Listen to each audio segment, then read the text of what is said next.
जय जगन्नाथ मु आपण मानक बहुत बहुत स्वागत करुच्ची निहारिका लाइफस्टाइल कुकिंग चैनल को। आशा करुच्ची आपण माने बहुत भलरे थिबे। चैनल रे जदि नुआ अछथि त निहाती भाबरे सब्सक्राइब करंतु जहा फल रे नुआ नुआ वीडियो रे नोटिफिकेशन आपण पाखरे जल्दी पहुंची परिबो।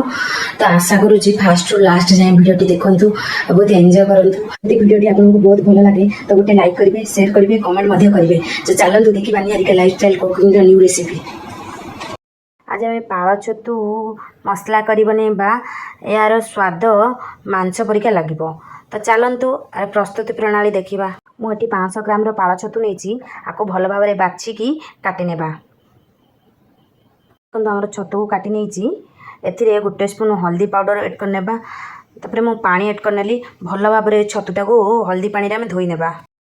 मुझे गोटे ग्राइंडर जार नहीं गोटे स्पून जीरा, गोटे कोलार रसुण, गोटे पियाज, गोटे इंच अदा को एड कर आपको भल भाव में ग्राइंडिंग करने। देखो आम मसला रेडी होती नेक्स्ट प्रोसेस को जावा। ये गोटे पैन नहीं से 2 स्पून सोरिष तेल एड कर गोटे चामच सोरिष एड कर।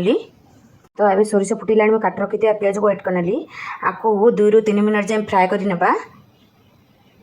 आमर पियाज भाजी आसला मुझे गोटे स्पून रेड चिली पाउडर, गोटे स्पून जीरा पाउडर, गोटे स्पून धनिया पाउडर, स्वाद अनुसार लुण एड कर आपको 2 ରୁ 3 मिनट जाए फ्राए करने। देखो आमर रेडी हो गलानी। एबे आमे बाटी रखी मसला को एड करने। या अभी स्लो फ्लेम रे 5 ରୁ 7 मिनट जाए कषि नेबा। तो देखो आमर मसला रू टिके टिके तेल भारी आसलानी। ताको भल से तेल भारी आसला जाए मसलाटा को कषि नेबा। एबे आमर मसलाटा भल भाव रेडी है। मुझे ए काटी रखी छतु को एड कर नेबा। आमे पानी रू भल भाव में छतु को चिपुड़ी नेबा। जदि भल भाव में न चिपुड़ा आम छतु बेसी पानी बाहर। मुझे सब चिपुड़ी कर देछि। एबे मसला रे एड कर नेबा। ताको भल भाव में मिक्स कर नेबा।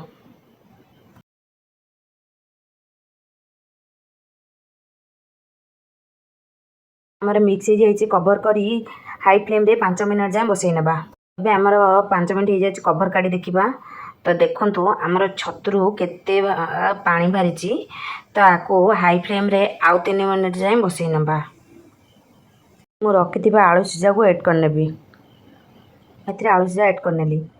तो आपको एबे स्लो फ्लेम रे 5 ରୁ 7 मिनट जाए बसई नेबा। देखो आम छतु आलू मसला रेडी है। मुझे गरम पानी ऐड करने या भल भाव मिक्स करने। आपको स्लो फ्लेम रे 5 ରୁ 7 मिनट जाए बसई नेबा। मुझे गोटे स्पून गरम मसला ऐड करनेली या भल भाव मिक्स करनेबा। अबे गोटे मिनट जाए स्लो फ्लेम रे बसई नेबा। तो अबे आमर पाଳ छतु मसला का रेडी है। आपको गोटे प्लेट को काढ़ी नेबा।